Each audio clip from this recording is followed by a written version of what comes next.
అందరికీ నమస్కారం. శాస్త్రీయ నృత్యాన్ని శ్వాసగా ధ్యాసగా చేసుకుని తమ జీవన పయనాన్ని సాగిస్తూ భావితరాల వారికి మార్గదర్శకులుగా నిలుస్తున్న నాట్యశాస్త్ర పండితులను, నాట్య గురువులను మీ ముందుకు తీసుకొచ్చే కార్యక్రమమే మన నర్తన తరంగిణి కార్యక్రమం. నాట్యానికి సమాహార కళ అని పేరు. ఆ మాటకు నిలువెత్తు సాక్ష్యం వీరు.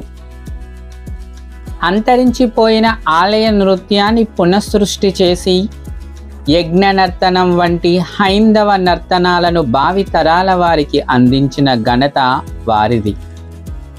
వీరి వద్ద నాట్యాన్ని అభ్యసించిన శిష్యులు నేడు ప్రపంచవ్యాప్తంగా ఆలయ నృత్యాన్ని విశ్వవ్యాప్తం చేస్తున్నారు.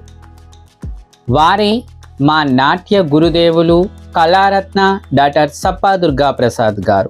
వారి నర్తన జీవన పయనాన్ని, శాస్త్రీయ నాట్యంలో వారు చేసిన పరిశోధనలను, వారి అనుభవాలను మీ ముందుకు తీసుకొచ్చే ప్రయత్నం చేస్తుంది మన నర్తన తరంగిణి.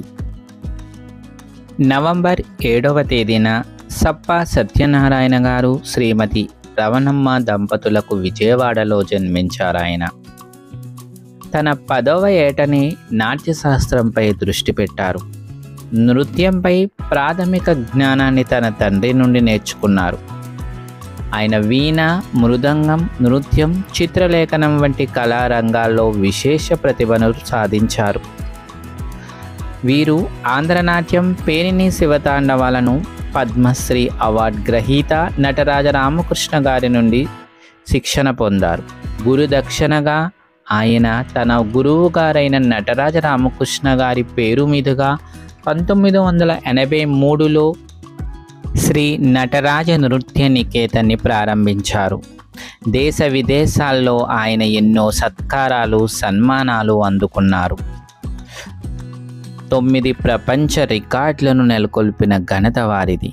ప్రభుత్వం తనకు బహుకరించిన సుమారు 3 కోట్ల రూపాయలు విలువైన స్థలంను నిస్వార్థంగా 1000 ఏండ్ల నాటి నాట్య చరిత్రను తెలియచేసే విధంగా ప్రపంచంలోనే తొలి ఆలయ నృత్య వనాన్ని నిర్మించి తిరిగి ప్రభుత్వానికే అందించారు వారు. ఆలయ నృత్యంపై ఎంతో పరిశోధన చేసి నృత్య కావ్యాలను, నృత్య రూపకాలను రూపొందించారు.